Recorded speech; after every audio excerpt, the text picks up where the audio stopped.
Heroin මත්කුඩු සන්තකයේ තබා ගැනීම සම්බන්ධයෙන් ජීවිතාන්තය දක්වා සිරදඬුවම් ලබා සිටි විත්තිකරුවෙකු එම චෝදනා වලින් නිදහස් කිරීමට අභියාචනාධිකරණය තීන්දුව කරලා තිබෙනවා.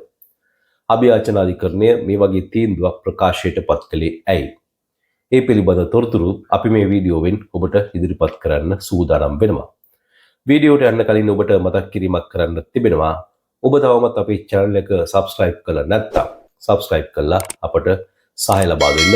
මොකද අපේ ගමනට ඔබේ සහාය ඉතා වැදගත් බව සඳහන් කරන්න කැමතියි. එhmenan වීඩියෝට ගිහිල්ලා අපි වැඩි විස්තර කතා කරමු.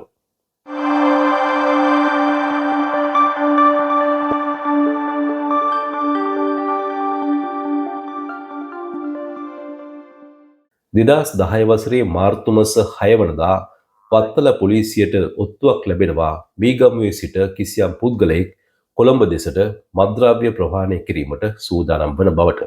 ත්‍රිරෝද රථයක් මාර්ගයෙන් තමයි මේ පුද්ගලයා මේ පැමිණෙන බවට තොරතුරේ සඳහන් වුණේ.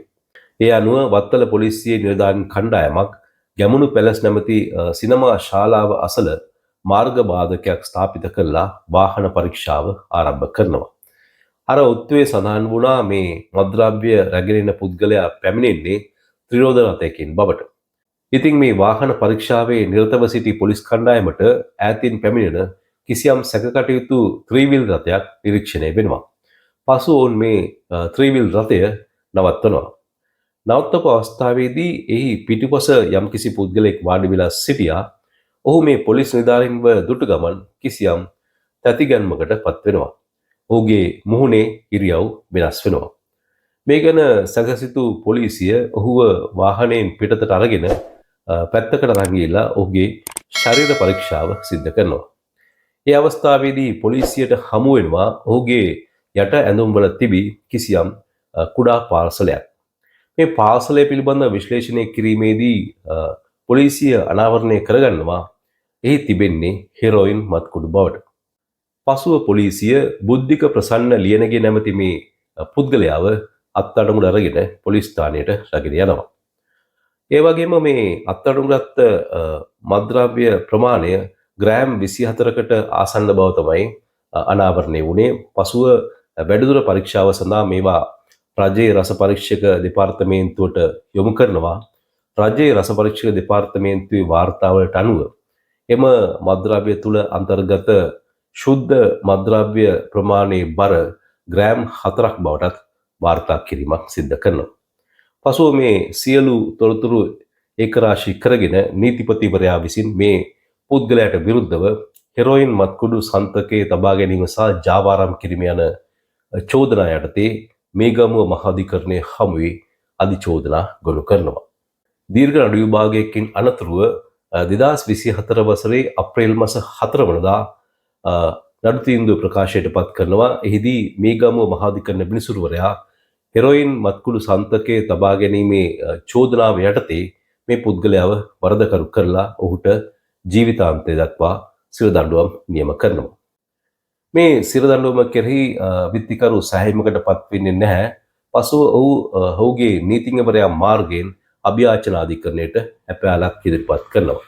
මේ ඇපෑල තුලින් විත්තිකරු ප්‍රධාන වශයෙන් තර්ක කර සිටින්නේ මේ මද්ද්‍රව්‍ය නඩුවලදී මේ මද්ද්‍රව්‍ය සන්තකයේ තබාගෙන සිටි බවට කරන චෝදනාව සාධාරණ සැකයෙන් ඔබට ඔප්පු කළ යුතු බවට.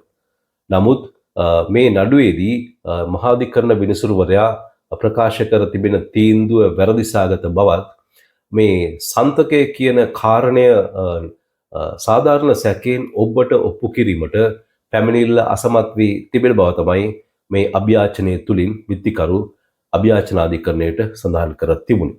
පසුව මේ අභියාචනය පී කුමාරන් රත්නම් සහ ප්‍රදීප් හෙට්ටිආරච්චි යන මහත්වරුන්ගෙන් සමන්විත අභියාචනාධිකරණ විනිශ්චය මණ්ඩලය ඉදිරියේ විභාගයට ගත්තා. විභාගයට ගත් අවස්ථාවේදී මේ විත්තිකරු වෙනුවෙන් පෙනී සිටි නීතිඥවරයා සඳහන් කර සිටියා මද්ද්‍රව්‍ය චෝදනා සම්බන්ධයෙන් විභාග වන නඩුවලදී පුද්ගලයෙකුගේ සන්තකයේ මද්ද්‍රව්‍ය තිබූ බවට ඔප්පු කිරීම අත්‍යවශ්‍ය සාධකයක් බව.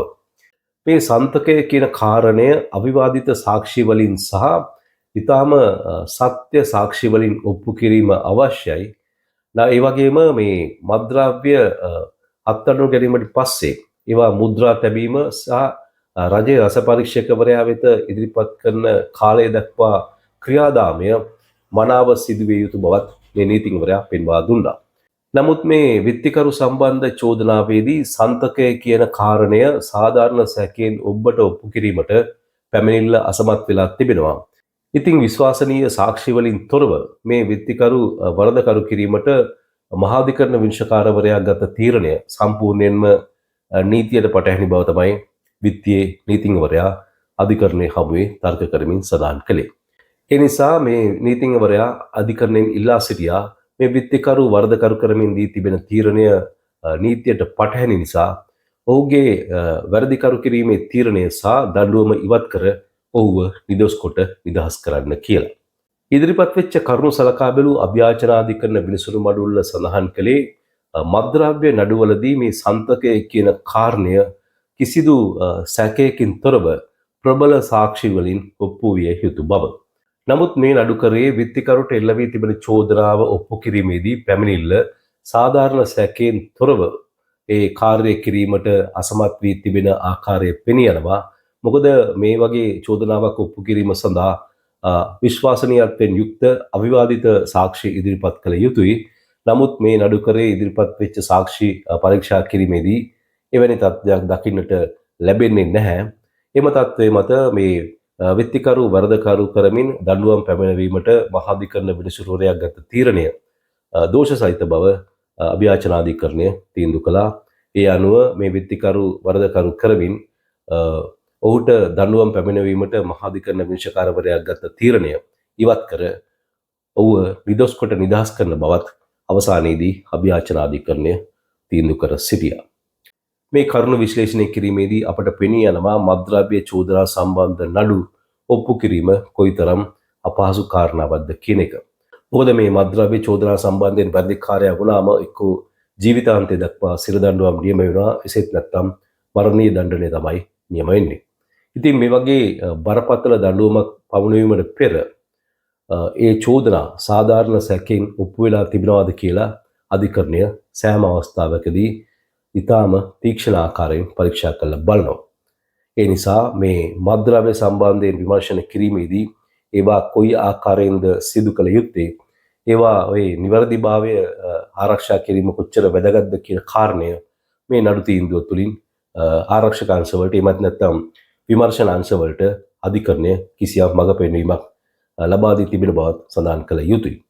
ඉතින් මේ ආකාරයේ නඩු තීන්දුව ඔබට දැන ගැනීමට අවශ්‍ය නම් ඔබත් අපගේ channel එක subscribe කරන්න. ඒ වගේම අපගේ වීඩියෝ වලට like කිරීමත් share කිරීමත් අමතක කරන්න එපා. මොකද ඔබ ලබා දෙන සහාය අපට ඉතා වැදගත් බව සඳහන් කරන්න කැමතියි.